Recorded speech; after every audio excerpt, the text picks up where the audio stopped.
Hello friends, मेरा नाम है संदीप सैनी। आज हम टॉपिक के बारे में जिसमें बात करने वाले हैं वो होगा हमारा वास्तविक संख्याएं। वास्तविक संख्या के अंदर हम बात करेंगे यानी कि बेसिक से लेके अनंत तक, क्योंकि जो आपके क्वेश्चंस आते हैं 10th क्लास के लेवल तक वो क्वेश्चंस आते हैं पहली टाइप के। तो पहलियाँ कब हम सुलझा पाएंगे? जब हमें उस टॉपिक का बेस पता हो, और बेस हर टॉपिक की जड़ होती है। अगर जड़ मजबूत होगी तभी हम आगे जाएंगे।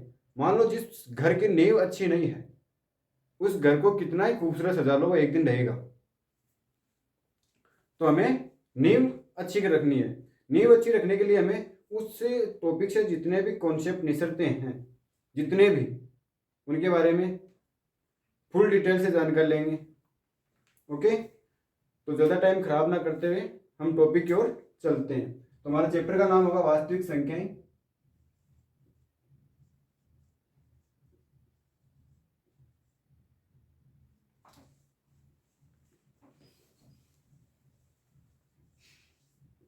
और ये मैंने आपको पिछले वीडियो में बताया था, ये आपके आएगा 4 नंबर का। ठीक है, अब इसके अंदर कौन कौन सी इसके जो धरोहर वॉल्यूम है वो कौन कौन सी है उसके बारे में बात करते हैं। तो पहले आती है इसमें प्राकृत संख्याएं।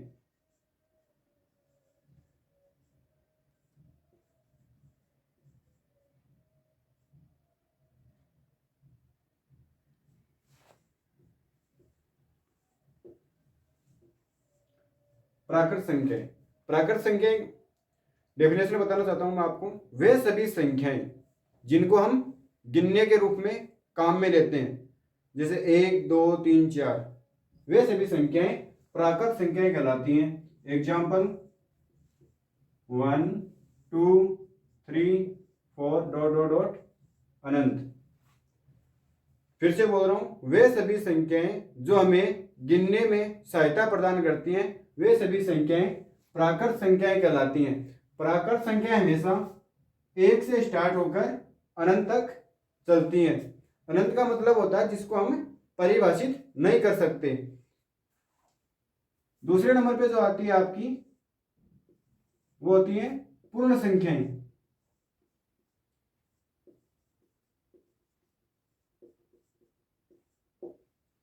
पूर्ण संख्याएं, देखो आपको अगर प्राकृत संख्या याद हो गई ना तो पूर्ण संख्याओं के अंदर जोर नहीं आएगा। क्यों नहीं आएगा?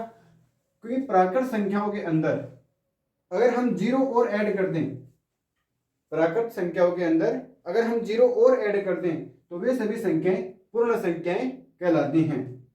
डेफिनेशन लिखना चाहो तो लिख लो। वे सभी संख्याएं यदि हम प्राकृत संख्याओं के अंदर जीरो और ऐड कर दें तो वे सभी संख्याएं पूर्ण संख्याएं कहलाती हैं। पूर्ण संख्याएं हमेशा जीरो से स्टार्ट होकर अनंत तक चलती हैं। एग्जाम्पल 0 1 2 3 डॉट डॉट डॉट अनंत। पूर्ण संख्याओं के बाद में जो अगला है वो होगा आपका पूर्णांक संख्याएं।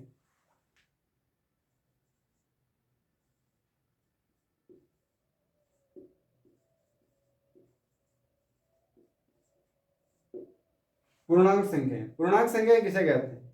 यदि हम पूर्ण संख्याओं के अंदर, यदि हम पूर्ण संख्याओं के अंदर पूर्ण संख्याओं का ऋणात्मक मान और ऐड कर दें।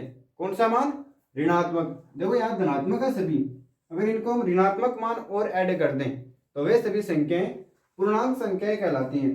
पूर्णांक संख्या को एग्जाम्पल से समझे तो 0 -1 -2 -3 डॉट डॉट अनंत। इधर आएगा प्लस का 1 2 3 डॉट डॉट डॉट अनंत। दोस्तों इसको हम समझना चाहें तो दूसरा तरीका और आपके पास में, ग्राफ सबके आया, कक्षा 6 से ग्राफ स्टार्ट होता है, उसके अंदर आपने देखा होगा ये होता है, ऊपर आता है y, नीचे आता है y डैश, इधर आता है x, इधर आता है x डैश। यहाँ पे सेंटर में जो निर्देशांक बिंदु होती है वो होती है 0। इसकी ओर इधर देखो आप -1 -2 -3, और इधर +1 +2 +3। यहाँ पे हमारी पूर्णांक संख्या काम में आती है। तभी मैंने शुरू में आपसे कहा था कि जब हमें बेस पता होगा तभी हम आगे के चैप्टर हैं वो कर पाएंगे। एनसीईआरटी बोर्ड ने इस प्रकार टॉपिकों को व्यवस्थित किया है कि एक टॉपिक से दूसरा टॉपिक जुड़ा हुआ है। जिसे पूर्णांक संख्याओं यहाँ दे दी और आपका पूर्णांक संख्या और निर्देशांक ज्यामिति जो चैप्टर है वह आपका 6 नंबर का। अगर आपको ये चैप्टर नहीं समझाता तो पूर्णांक संख्याएं नहीं आती। 3 हो गई। इसके बाद में जो अगला है हमारा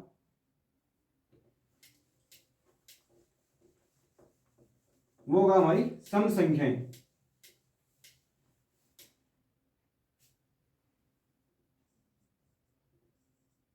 सम संख्याएं 4 नंबर। सम संख्याएं कौन सी है? वे सभी संख्याएं जिनमें 2 का पूर्ण रूप से यानी कि पूरा पूरा भाग जाता हो, वे सभी संख्याएं सम संख्याएं कहलाती हैं। एग्जाम्पल देखें तो आपका जाएंगे 2, 4, 6, 8 डॉट डॉट अनंत। यह आ गई आपकी सम संख्याएं। डेफिनेशन फिर से सुनना। वे सभी संख्याएं जिनमें 2 का पूर्ण रूप से भाग जाता हो यानी कि पूरो भाग जावे वे संख्या सम संख्या कहलावे। 5 नंबर की आती है विषम संख्या।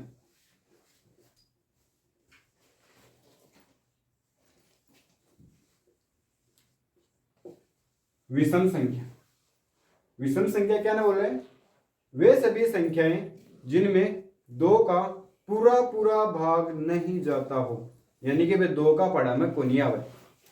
देखिए 2 का पढ़ा में कोनी आवे, बाकी हो गया अपनी विषम संख्या। कौन सी कोनी आवे? 1, 3, 5, 6 आवे, 7, 8 आवे, 9 डॉट डॉट डॉट अनंत। चले जाओगे आगे। 6 नंबर पर आवे भाज्य संख्या।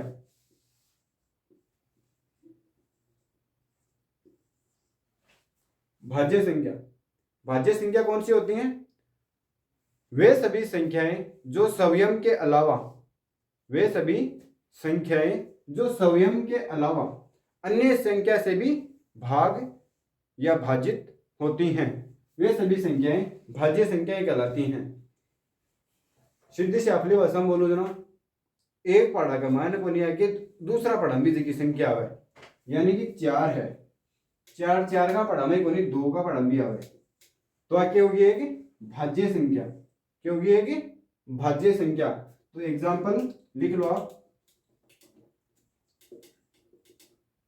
एग्जांपल के अंदर 4, 6, 8 डॉट डॉट डॉट अनंत। और ये देखो आपके कई बार एग्जाम में आता है भाज्य और अभाज्य संख्या। कई बार 10 पूछता है, कई बार 20 पूछता है। तो ये 2 आप 50 तक याद रखना कौन कौन से आए। ये नहीं कि आपको देखना पड़े एक एक को, ठीक है। 7वें नंबर पे जो आपकी आती है वो होती है अभाज्य संख्या। अभाज्य संख्या। अभाज्य संख्या कौन सी होती है? वे सभी संख्याएं जिनमें स्वयं का ही भाग जाता हो यानी कि खुद का भाग का मान ही आवे, खुद की टेबल यानी कि खुद का पढ़ा का मान दूसरा पढ़ाम की संख्या को नहीं आवे। वह कौन सी 2 है। एग्जाम्पल 2 का पढ़ा में आवे, 3 का को नहीं आवे ना 2, 3 से का पढ़ा में आवे, 4 का में आवे, कोई समय को नहीं आवे। 1 है 5 का पढ़ा में आवे, 6 देखो 2 का भी आवे, 3 का भी आवे, 6 को नहीं। 7 का में आवे तो 7। इस हिसाब से हमारे 50 तक याद करनी, क्योंकि हर एक टॉपिक का मान 50 तक संख्या बूझनी आवश्यक है। यानी जितने भी मैंने आपको एग्जाम्पल लिखा है आप 50 तक जरूर लिखोगे, सभी को, एक को नहीं सभी को। और ये 2 आपके लिए मोस्ट हैं।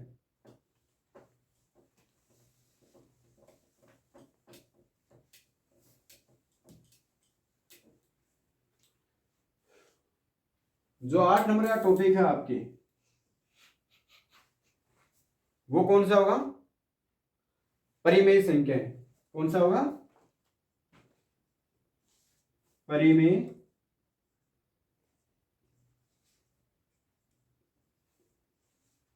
संख्याएं। परिमेय संख्याएं, परिमेय संख्या की डेफिनेशन लिखे तो वे सभी संख्याएं जिनको हम p बटा q के रूप में व्यक्त कर सकते हैं। वे सभी संख्याएं जिनको हम p बटा q के रूप में व्यक्त कर सकें, वे सभी संख्याएं परिमेय संख्याएं कहलाती हैं। जबकि q नॉट इक्वल टू 0, यानी q 0 का बराबर नहीं होना चाहिए। अब यहां पे हमने क्या लिखा? p बटा q, जबकि q नॉट इक्वल टू 0। अब सिंपल सी बात हम बूझू, मान लो आप लोग ताऊ जा रहे हो, कौन जा रहे? ताऊ। वो थाने पूछो परिमेय संख्या क्यों है, तभी क्या बोलेगा? तो p बटा q बराबर q नॉट इक्वल टू 0। वो पूछ ले बेटा p बटा q क्या है, क्योंकि मुझे पता टीचरों ने आपको यही कहा p बटा q, जबकि q नॉट इक्वल टू 0। तो ये गलत है, क्योंकि p और q क्या होती है? पूर्णांक संख्याएं। मैंने आपको कहा था ना पूर्णांक संख्या यहाँ पे बहुत काम आएंगी, क्योंकि हर डेफिनेशन के अंदर पूर्णांक संख्या का पूरा पूरा सहयोग होता है। क्यों होता है? क्योंकि मैंने यहाँ पे लिख दिया -25/7। ये क्या आपकी पूर्णांक संख्या, ये भी क्या आपकी पूर्णांक संख्या है कि नहीं? तभी मैं बोल रहा था आपको जब मैं टॉपिक स्टार्ट किया कि पूर्णांक संख्याएं हमारे हर टॉपिक में बराबर काम आती हैं, यानी कि सहयोग रहता है इनका। एग्जांपल देखते हैं, परिमेय संख्या होगा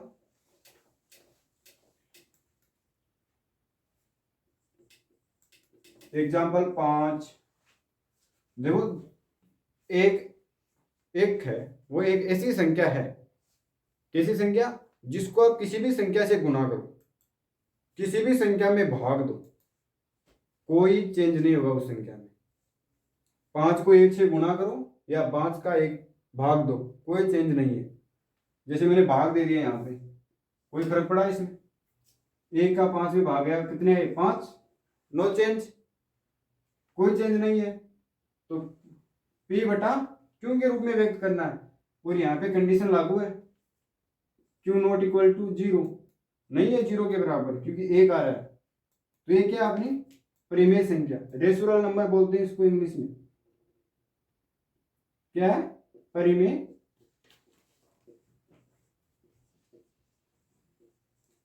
संख्या। ऐसे ही आप ले लो दूसरा जो एग्जांपल है, वो ले लो आप 55 5.5/9। इसको कैसे करेंगे याद? देखो 55/90, दशमलव को नीचे ले आएंगे तो 90 हो जाएंगे। तो ये भी क्या आपकी परिमेय संख्या। और जो अब डेफिनेशन में आपको बताने जा रहा हूं, वो डेफिनेशन आपके बुक में बहुत काम आने वाली है। क्यों काम आने वाली है? परिमेय संख्या होगा दशमलव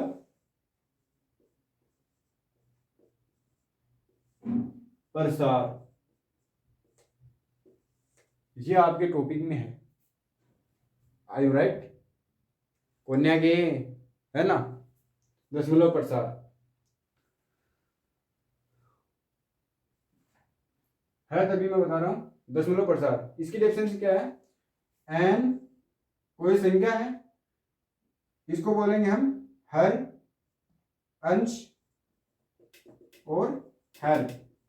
किसी भी संख्या के हर को, किसी भी संख्या के हर को यदि हम 2 की पावर n इंटू 5 की पावर n के रूप में व्यक्त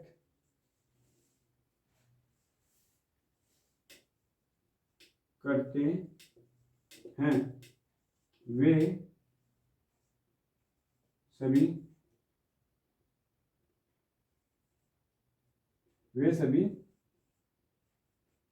संख्याएं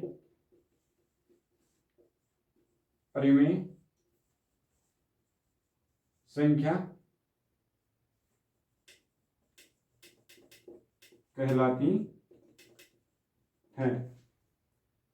यानी कि परिमेय संख्या की दूसरी जो डेफिनेशन आई है हमारे सामने वो क्या है? वे सभी संख्याएं जिनके हर को यदि हम 2 की पावर n और 5 की पावर n के रूप में व्यक्त करते हैं, वे सभी संख्याएं परिमेय संख्याएं कहलाती हैं। तो ये आपके टॉपिक है, इसको अच्छे से क्लियर कर लेना। इतनी देर हम जो पढ़ रहे थे वो था केवल बुक का मूलभूत आधार। क्या था? मूलभूत आधार।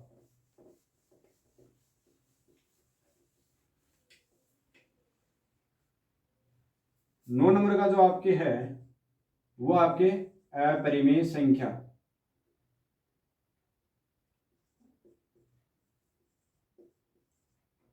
अपरिमेय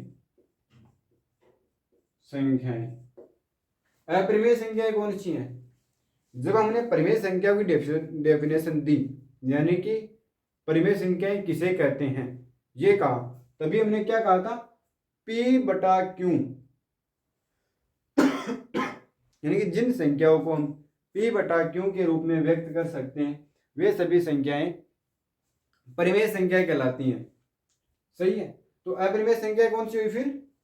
वे सभी संख्याएं जिनको हम P/Q के रूप में व्यक्त नहीं कर सकते, वे सभी संख्याएं जिनको हम P/Q के रूप में व्यक्त नहीं कर सकते, वे सभी संख्याएं परिमेय संख्याएं कहलाती हैं। कौन सी कहलाती हैं? अपरिमेय संख्याएं कहलाती हैं।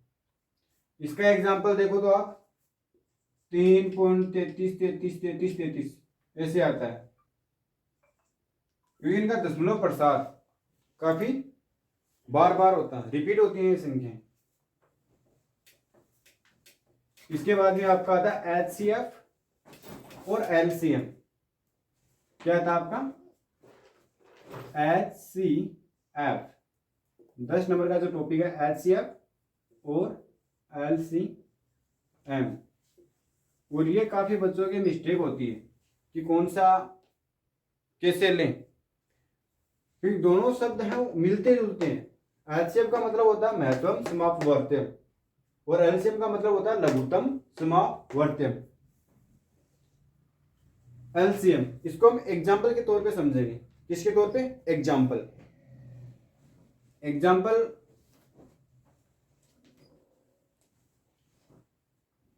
एग्जाम्पल देखें तो जैसे 6 और 8, 6 और 8 एग्जाम्पल ले लेते हैं।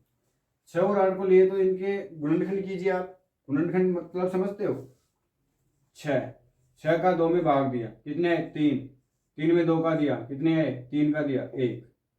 फिर 3 में 3 का जाएगा। मैंने आपको पहले ही बताया ये कौन सी संख्या है? कौन सी संख्या है? अभाज्य संख्या।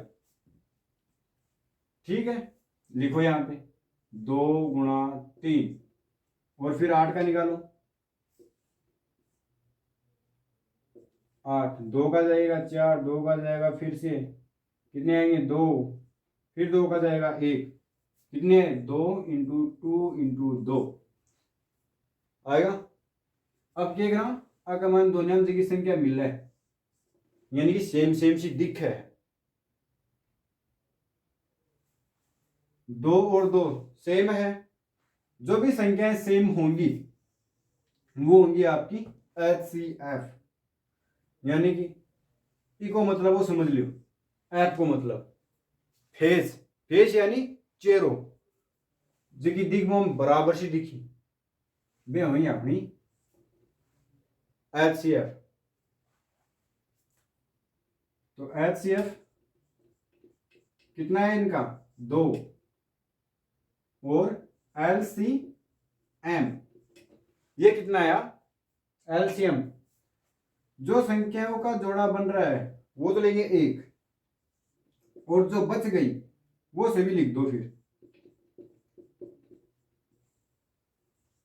ये कितना है एलसीएम आपका? एलसीएम आएगा आपका 8 × 24 और ये आपकी है 1.2। 1.2 के अंदर पूरा यही टॉपिक है, पूरा क्लियर करो। और अब जो लेंगे हम वो लेंगे न्यूक्लिड विभाजन एल्गोरिथम, जो आपके 1.1 के अंदर है, न्यूक्लिड विभाजन एल्गोरिथम। इसकी इक्वेशन देखेंगे आज ओनली, और कल से क्वेश्चंस स्टार्ट करेंगे 1.1 के। तो इक्वेशन के अंदर क्या होता है, मान लीजिए हमारे पास में कोई संख्या है ए। क्या संख्या है? ए। एक के अंदर हमें भाग देना बी का, बी के अंदर भाग देना, ए के अंदर भाग देना बी का। कितनी बार गया? मान लीजिए क्यों बार गया। शेषफल क्या बचा आपके पास में? आर। तो हम इसको कैसे लिख सकते हैं? ए बराबर है बी क्यू प्लस आर। यह आपकी है एल्गोरिथम, न्यूक्लिड विभाजन एल्गोरिथम। इसको क्या बोलते हैं? भाजक, और इसको बोलते हैं भाज्य, और इसको बोलते हैं भागफल, और इसको बोलते हैं शेष फल। इनको हम एग्जाम्पल से समझें। मान लीजिए ए बराबर हमने माना 26। ए बराबर क्या है? 26। और बी मान लेते हैं 5 है। तो बी, ए के अंदर बी का भाग देंगे तो कितना आएगा? 5 पर जाएगा। 5 में 5 पर बोलेंगे तो 25। शेषफल क्या रहा? 1। भागफल 5। तो यहां पे लिखो आप 26 बराबर बी बराबर 5। क्यों? भागफल कितना है आपके पास में? 5। और शेषफल क्या बचा फिर? 1। अब जोड़ो 26 बराबर 26। यह आपकी न्यूक्लिड विभाजन प्रमेय, जिनको बोलते हैं आप HCF। ठीक है। और कल हम क्वेश्चंस को, यानी जितने भी आपके 1.1 के अंदर कुछ क्वेश्चन हैं, उन सभी के बारे में, हर एक टॉपिक के बारे में चर्चा करेंगे। और आज हम जिन टॉपिकों को पढ़े हैं उनको एक बार से रिपीट कर लेते हैं। कौन से हैं? प्राकृत संख्या। प्राकृत संख्याएं वे सभी संख्याएं जो हमें गिनने में सहायता प्रदान करती हैं। वे सभी संख्याएं जो हमें गिनने में सहायता प्रदान करती हैं, वे संख्याएं प्राकृत संख्याएं कहलाती हैं। दूसरी आपकी पूर्ण संख्याएं। पूर्ण संख्याएं कौन सी हैं? यदि हम प्राकृत संख्याओं के अंदर 0 और ऐड कर दें तो वे सभी संख्याएं पूर्ण संख्याएं कहलाती हैं। पूर्णांक संख्याएं, यदि हम पूर्ण संख्याओं का ऋणात्मक मान और ऐड कर दें तो वे सभी संख्याएं पूर्णांक संख्याएं कहलाती हैं। सम, जी का मान 2 को पूरो पूरो भाग जावे वे सम संख्या। विषम, जी में 2 को भाग को नहीं जावे वे विषम। भाज्य, जो 1 से अधिक संख्याओं से डिवाइड होती हूं वे सभी भाज्य। अभाज्य संख्या, जिसमें खुद को ही भाग जावे, दूसरी संख्या को कोई नहीं आवे, वह होगी अभाज्य संख्या। तो इन टॉपिकों के बारे में हमने डिटेल से पढ़ी है।